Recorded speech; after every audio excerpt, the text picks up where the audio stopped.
Phone tapping కేసులో సాక్షులను ప్రభావితం చేయరాదని బీఆర్ఎస్ పార్టీకి చెందిన మాజీ మంత్రులు కేటీఆర్, హరీష్ రావులను సిట్ సూచించింది. ఎట్టి పరిస్థితులలో కూడా వాళ్లను ప్రభావితం చేయరాదని, సాక్షులను ప్రభావితం చేయరాదని సిట్ ఆదేశాలు జారీ చేసింది. అంటే సూచించింది. అవసరమైతే మళ్ళీ విచారణకు రావాలని వీళ్ళిద్దరినీ కూడా సిట్ తెలిపింది.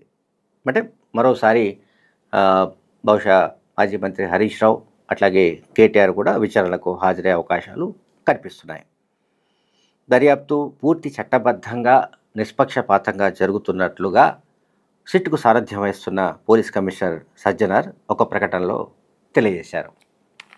సిట్ అధికార వర్గాలు అధికారికంగా తెలియజేయని విషయాలతో తమకు సంబంధం లేదని, అట్లాగే మీడియా కూడా సంయమనం పాటించాలని, ఎవరో ఏదో చెబితే దాన్ని నిజం అనుకొని ప్రచారం చేయరాదని కూడా సిట్ తన ప్రకటనలో సూచించింది.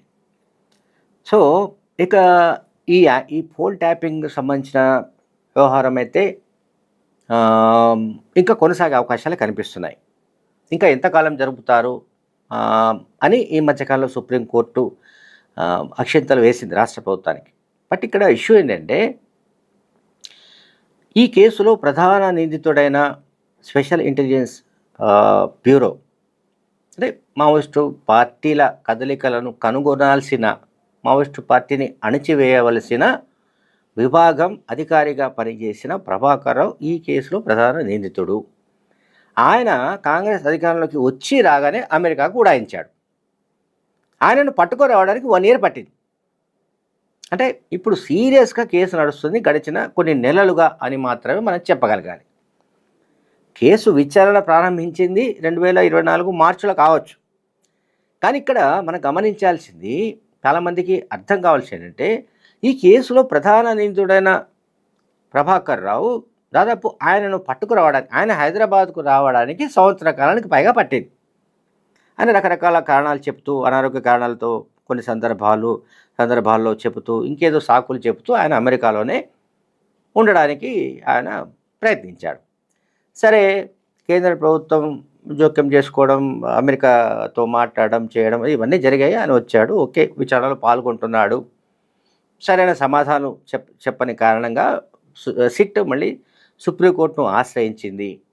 సుప్రీంకోర్టు ఆయనను కస్టడీలోకి తీసుకొని విచారణ జరపాలని కోరినప్పుడు 2 వారాల పాటు ఆయన కస్టడీల విచారణ కూడా సిట్ జరిపింది.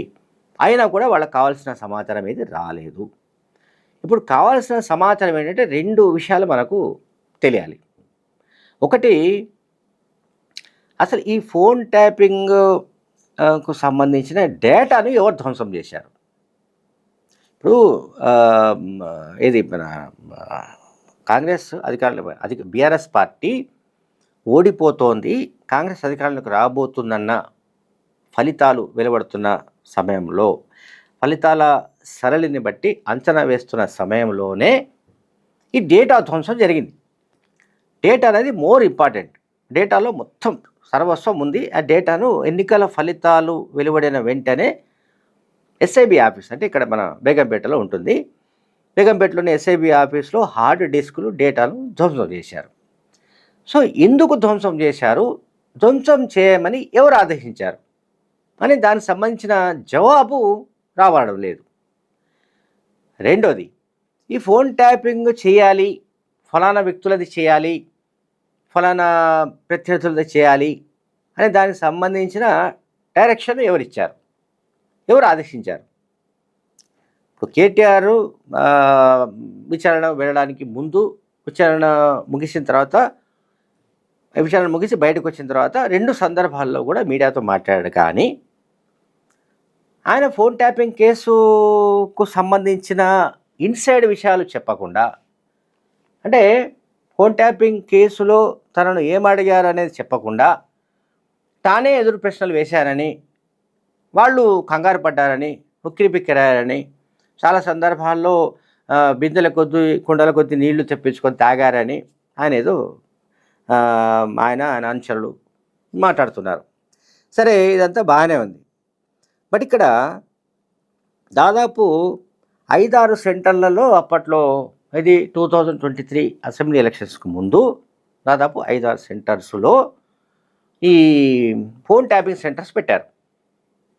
మనం ఎట్లయితే పోలింగ్ సెంటర్స్ అంటాం చూడండి, పోలింగ్ బూత్‌లాగా ఇవి కూడా పెట్టారు. ఎవరు? కేసీఆర్ అండ్ కంపెనీ అని ఆరోపణలొస్తున్నాయి. కేసీఆర్ కంపెనీ అంటే మళ్ళీ ఇబ్బందొస్తుంది.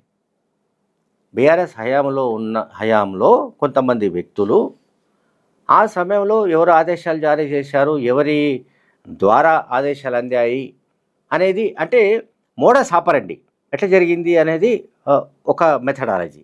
ఈ మోడస్ ఆపరండికి ముందు ఎవరో ఒకరు ఖచ్చితంగా డైరెక్షన్ ఇచ్చి ఉండాలి, ఎవరో ఒకరు ఆదేశాలు ఇచ్చి ఉండాలి. మీకేం కాదు, మేము చూసుకుంటాం, రేపు మళ్ళీ అధికారులకు మేమే వస్తున్నాం అని ఎవరో పక్కాగా చెప్పి ఉండాలి.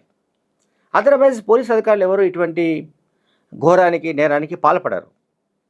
ఇక్కడ డేటా ధ్వంసం చేసిన వాళ్ళు ఎవరు తెలిసిపోయింది, మేమే ధ్వంసం చేశామని వీళ్ళు ఒప్పుకున్నట్టుగా సిట్ వర్గాలు తెలియజేస్తున్నాయి.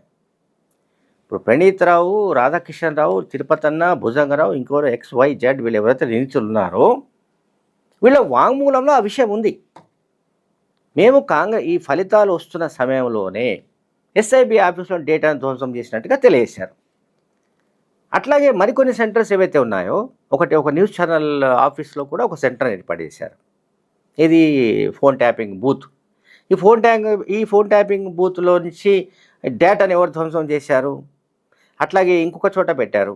అంటే 5, 6 సెంటర్స్లో వచ్చాయి. ఆ సెంటర్స్ ఎక్కడెక్కడ ఉన్నాయి ఏంటి అనే దానికి సంబంధించిన అఫీషియల్ సమాచారం మన దగ్గర ఏం లేదు. 4, 5 సెంటర్స్ అయితే వీళ్ళు ఏర్పాటు చేసుకున్నట్లుగా ఖచ్చితంగా సిట్ వర్గాలు చెప్తున్నాయి.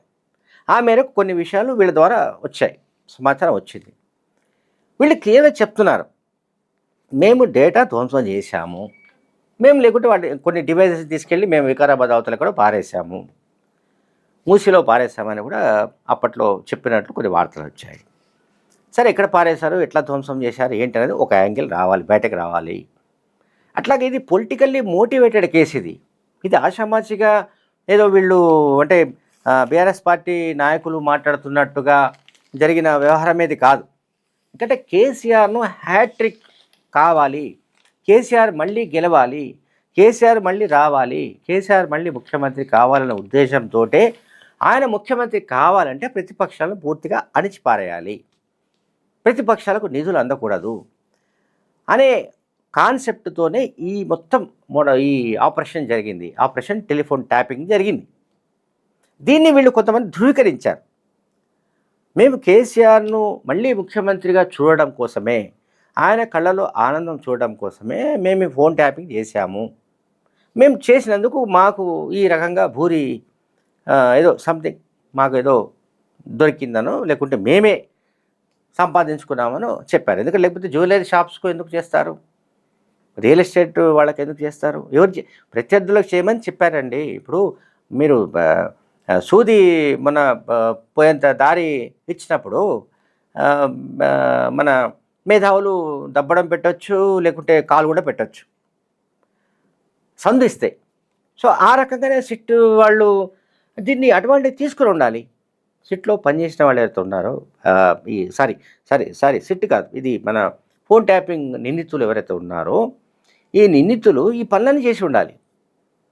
లేకుంటే జ్యువెలరీ షాప్స్ వాళ్లకు, రియల్ ఎస్టేట్ వాళ్లకు, ఇంకొక ఇండస్ట్రీస్ వాళ్ళకి ఎందుకు ఫోన్లు చేసినట్టు, వాళ్ళని ఎందుకు బెదిరించినట్టు, వాళ్ళ ద్వారా పెద్ద ఎత్తున డబ్బులు ఎందుకు వసూలు చేసినట్లు. అట్లాగే ఎవరైతే తమ ప్రత్యర్థులు అంటే నాన్ బీఆర్ఎస్ అంటే కాంగ్రెస్ ఆర్ బీజేపీ హూఎవర్ వాళ్ళకి సంబంధించిన అభ్యర్థులు పోటీ చేసే దగ్గర డబ్బు వెళుతున్నప్పుడు ఎలక్షన్ క్యాంపెయిన్ కోసం ఆ డబ్బును దారిలోనే అటకాయించి దారి దోపిడీదారులాగా దారి కాచి దోపిడీ చేసేవాళ్ళు గతంలో ఉండేవాళ్ళు. సో వాళ్ళను ఆ వెహికల్స్ని ఆపి ఆ డబ్బును వసూలు చేశారు. సరే, ఆ డబ్బులు వీళ్ళు కలెక్ట్ చేశారు.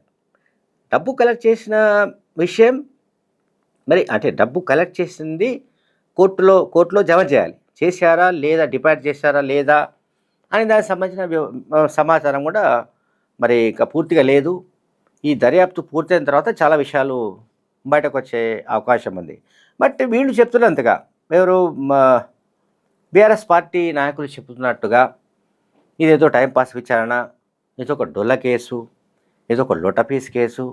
లొటపీస్ కేసు, డొల్ల కేసు అని వీళ్ళే చెప్తున్నప్పుడు, వాళ్ళు విచారణకు వెళ్తున్నప్పుడు, పార్టీ నాయకులు విచారణకు వెళ్తున్నప్పుడు అంత హంగామా ఎందుకు? వీర తిలకం దిద్దుకొని పోవడం ఎందుకు? ఇదేమి ఈ దృశ్యాలేమిటో ఎవరికీ అర్థం కావడం లేదు. Thank you very much.